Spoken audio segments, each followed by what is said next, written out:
ಬೇಸಿಗೆದಲ್ಲಿ ಹಪ್ಪಳ ಸಂಡಿಗೆ ಚಿಪ್ಸ್ ಮಾಡಲಾರ್ದೆ ಇರ್ತೀವಾ? ನಾನು ನಮ್ಮ ತಮ್ಮ ಸೇರಿ ಆಲೂಗಡ್ಡೆ ಚಿಪ್ಸ್ ಮಾಡಬೇಕಂತ ಡಿಸೈಡ್ ಮಾಡಿದ್ವಿ. ಇಬ್ಬರು ಆಲೂಗಡ್ಡೆನ ನೀಟಾಗಿ ಕ್ಲೀನ್ ಮಾಡಿ ತುರಿಯೋಕ್ಕೆ ಸ್ಟಾರ್ಟ್ ಮಾಡಿದ್ವಿ. ಇದು ನೋಡಿದಷ್ಟು ಈಸಿ ಅಲ್ಲ. ಪ್ರಾಕ್ಟೀಸ್ ಮೇಕ್ ಮ್ಯಾನ್ ಪರ್ಫೆಕ್ಟ್ ಅಂತ ಟ್ರೈ ಮಾಡಿದ್ವಿ. ಕೊನೆಗೂ ನೀಟಾಗಿ ಬಂತು. ಯೂಟ್ಯೂಬ್ನಲ್ಲಿ ನೋಡ್ದಂಗೆ ಸ್ವಲ್ಪ ಉಪ್ಪು ಉದಿಸಿದ್ವಿ ಮತ್ತು ಒಂದು ಕುದಿ ಬರೋ ತನಕ ಕುದಿಸಿದ್ವಿ. ನಾವು ಫಸ್ಟು ಪೇಪರ್ನಲ್ಲಿ ಒಣಗಿಸೋಣ ಅಂತ ಅಂದ್ಕೊಂಡ್ವಿ.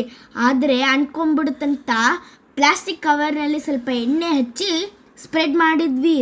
ನಮ್ಮ ಊರಿನಲ್ಲಿ 41 ಅಥವಾ 42 ಡಿಗ್ರಿ ಸೆಲ್ಸಿಯಸ್ ಬಿಸಿಲಿರುತ್ತೆ. ಕಾಲು ಚುರ್ ಅಂತಿತ್ತು. ನಾವು ಯಾಕೆ ಕಲ್ಲಿಡ್ತಿದ್ವಿ ಅಂದರೆ ಕೆಲವೊಂದ್ಸಲ ಬಿಸಿಲೊಳಗೂ ಕೂಡ ಗಾಳಿ ಬರುತ್ತೆ, ಹಾರೋಗ್ಬಾರ್ದು ಅಂತ ಇಡ್ತಿದ್ವಿ. ಈ ಬಿಸಿಲು ತಡ್ಕೊಳಕ್ಕಾಗದೆ ಫೈನಲಿ ಒಂದು ಡಿಸಿಷನ್ ತೊಗೊಂಡ್ವಿ.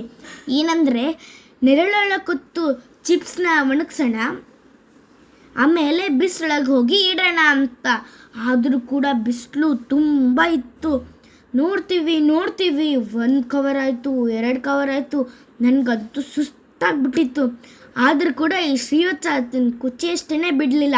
ಈ ಕಡೆ ಡ್ಯಾನ್ಸ್ ಮಾಡ್ತಾನೆ, ಈ ಕಡೆ ಚಿಪ್ಸ್ ಹಾಕ್ತಾನೆ. ಕೊನೆಗೂ 4 ಕವರ್ ಆಯಿತು. ಸಾಯಂಕಾಲ ಅನ್ನೋಷ್ಟೊತ್ತಿಗೆ ಒಣಗಿಬಿಟ್ಟಿತ್ತು. ನಾವು ಕರಿಲಾದೆ ಬಿಡ್ತೀವಾ?